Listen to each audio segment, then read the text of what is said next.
Hello, welcome to this video. Thank you so much for tuning in, sharing in this now moment with myself and with one another. If you haven't seen these videos before, welcome back. If you have, my intention is unity and oneness. All right, so we're just going to drop in with the guides and see what they have to share. That might be relevant for anyone listening in this now moment.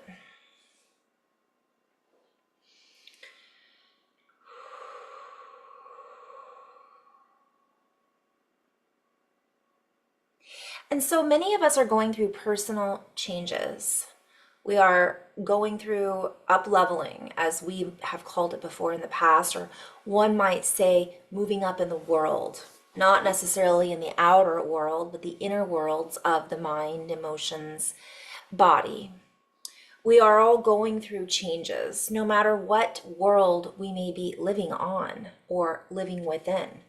All is constantly changing and morphing in reality, so to speak. There is no thing that is not affected or impacted by growth. And so as the universe expands, so too do we expand in every moment, if you will. And so we are being invited, and we are inviting you to feel into the expansiveness of you, to feel into how this is impacting the greater view. When we use these words or terms, or we refer to us, all of us, in a collective sea of energy. This collective sea of energy has fixtures within it that are not immovable, or immovable in the sense that they offer a collective pool, a collective collaboration, if you will. So in that sense, we are fixed from one perspective, energetic staples.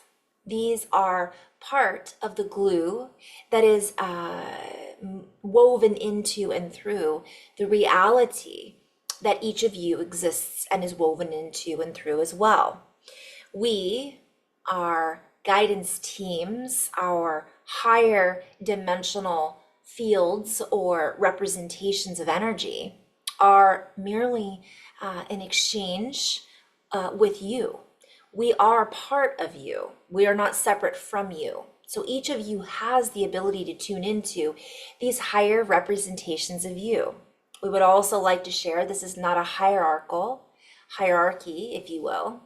Even though the energies are different, the energies are more expansive, the energies are more reflective of a higher variation in vibration beyond certain distortions that many of you may feel in the lower densities. And the lower you are in density, whether it be within your physical vessel or emotional state or mental expression, what I'm being shown is that, just briefly, I have to pop in and out. I'm being shown that there's different levels of energy, right? And these different levels of energy are not greater than or less than. They're just a different level of energy. So when people channel or when they drop into these fields, it depends what information comes through and how it comes through depends on the person's state when they drop into that field, or their ability to let go of the density in the emotional, mental, and physical state. So it literally will feel differently. It feels more expansive. It feels lighter. And we are inviting you to feel into this field more often.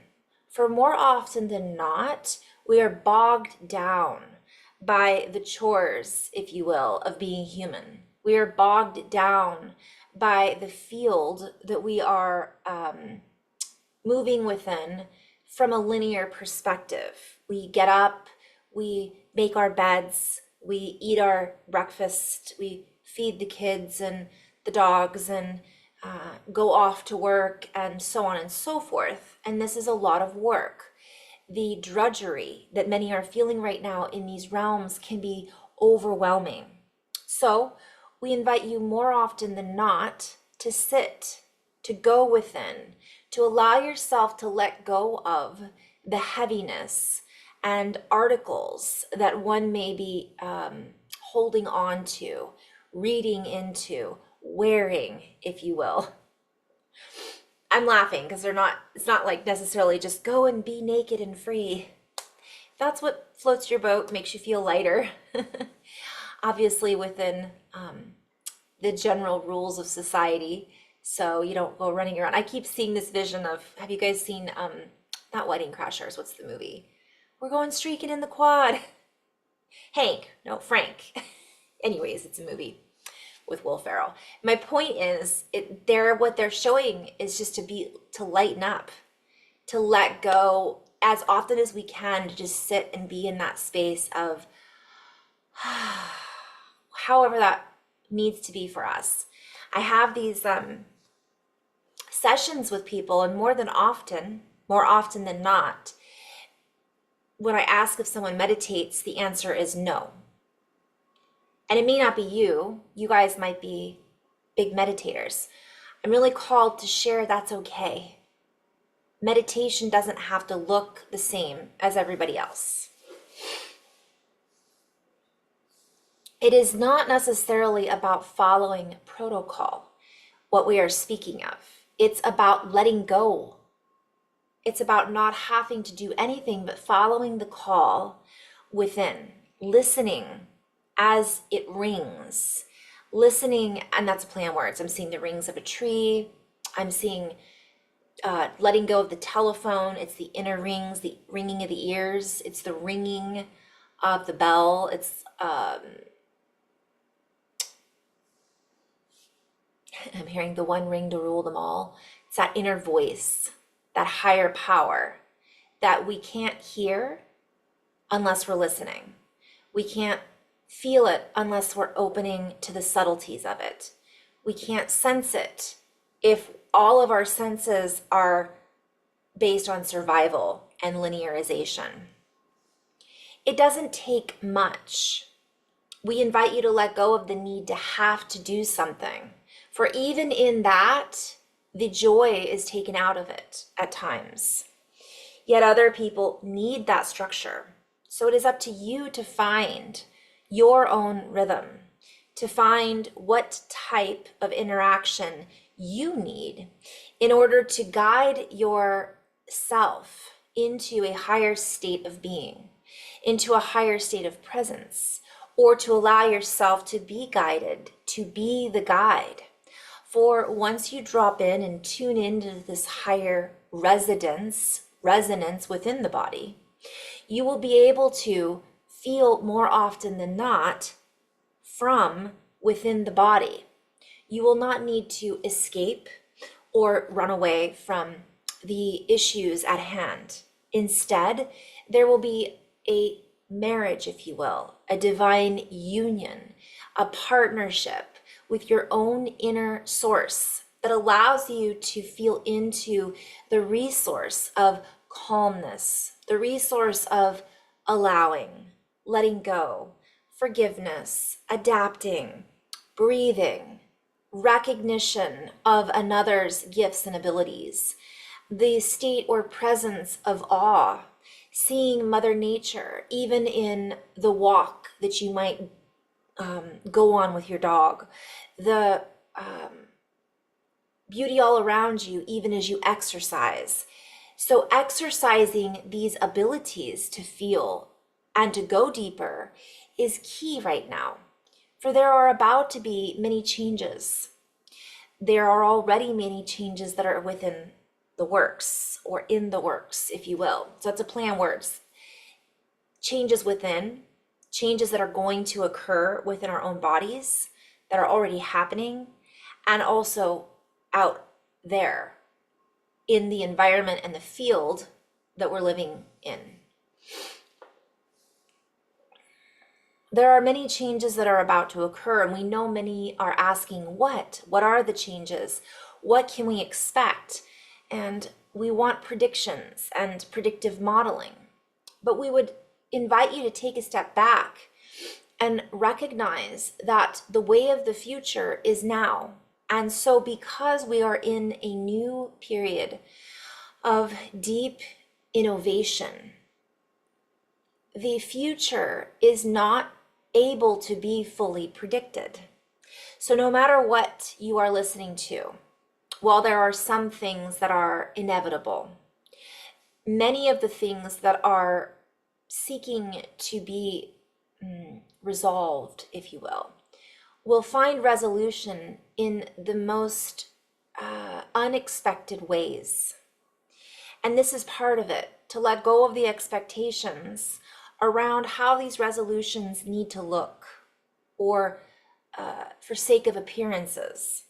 For some of the resolutions are happening despite the sake of appearances. Play on words. We would also invite you to see this within your own reality, your own life. Certain things that maybe you expected are not necessarily happening the way that you would have hoped. Yet somehow there are other things happening simultaneously at the same time that are allowing for those hopes to be integrated into new understandings, that are allowing us to let go of some of the baggage which was disguised as hope, or disguised as expectation, or held on to because of our inability to see more.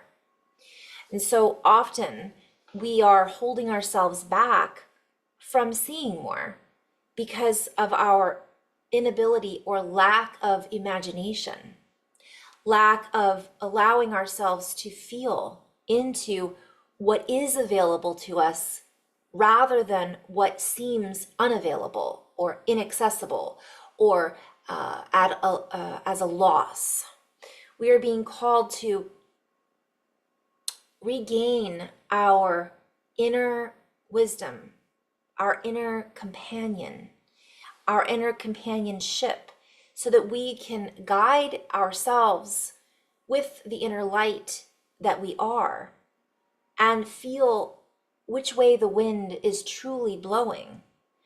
Feel the wind, and from that navigate through the future that each of us are impacting. We are individually, collectively, together, impacting the way in which we are moving forward.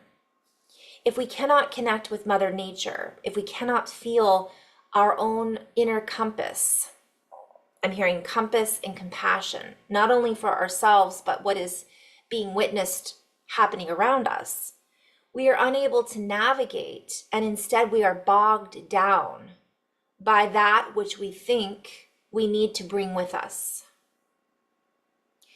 We are less lost than we might think.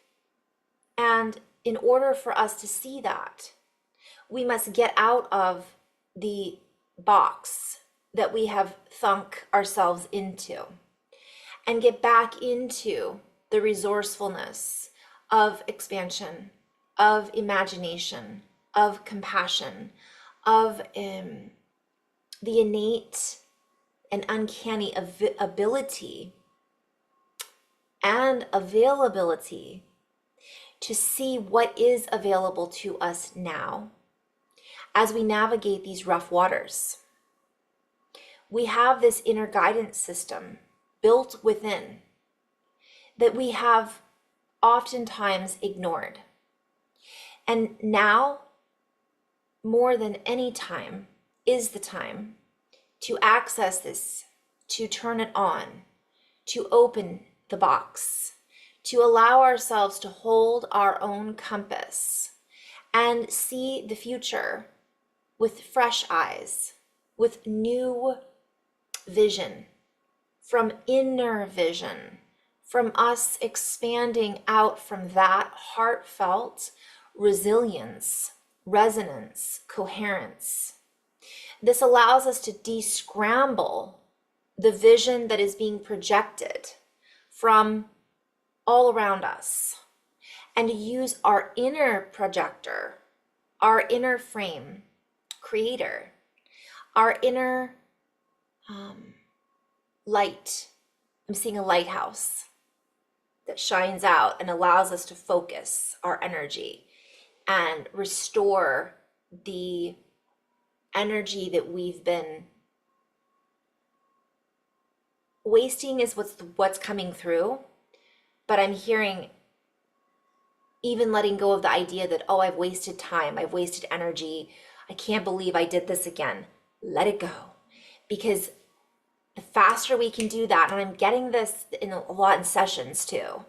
Like I'm seeing what might have taken somebody, let's say they go through a breakup and it's devastating.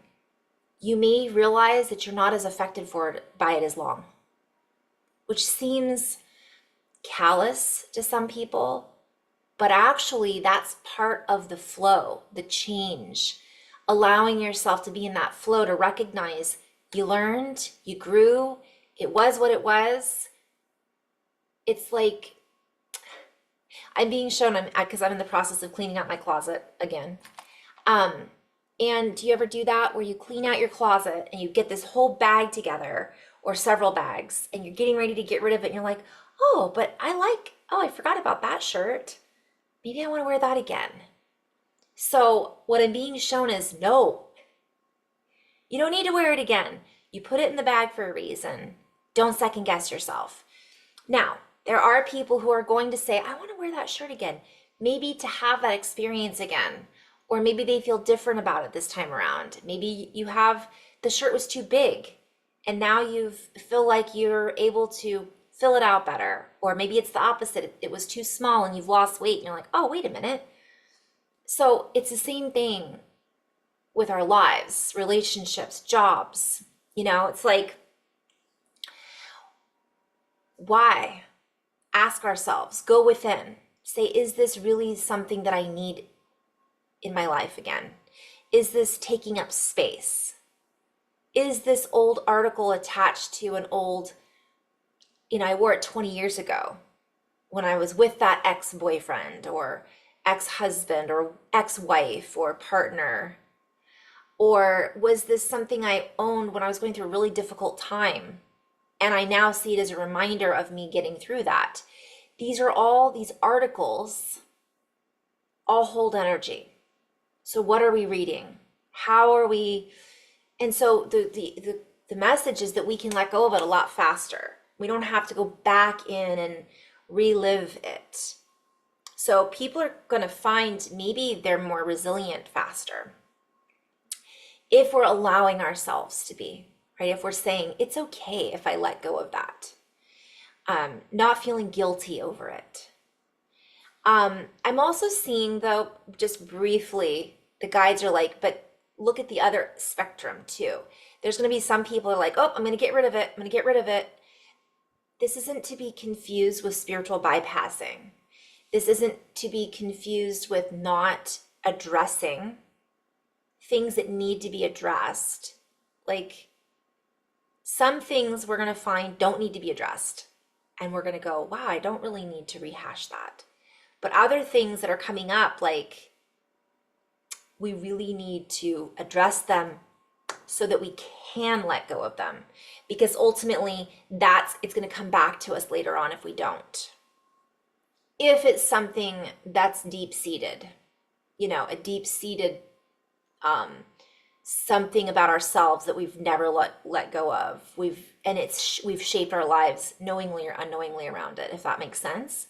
Those things are also something that might actually be something we work through a lot faster. Then we might not need to go through years of therapy, right, to deal with a situation that in another version of our reality would have taken a lot longer because the density has shifted. How we're operating with time has shifted. How we feel in this now moment has shifted. We don't need to attach ourselves to a story about how, or the protocol of how something needs to be dealt with anymore, necessarily. Like some people still do, and that's fine, but that may not be you. Or you might say, you know what, I really need protocol here. Acknowledging that may be what you need. to start because maybe you've never followed protocol before. And it's like, oh, maybe I need a little guidance here. But to end this video on that note, it's about us going within to receive that inner guidance. It's taking 5 minutes to sit with yourself as many times throughout the day that you have. Maybe it's while you're in line picking up the kids at school, not mindlessly scrolling social media. But Carrie, I need that time to figure out my grocery list. Okay, then it's getting up at 5 a.m. and sitting for 10 minutes. Or when you can't go back to sleep at 3 a.m., it's getting up and writing down on a journal all the things you're not able to let go of. Because that takes it out of the ethers and brings it into the physical form. Just doing that can be exercise enough to clear out things, and all of a sudden you can go back to sleep. So these are all things to just kind of chew on a little bit. I hope this was helpful for someone. Namaste.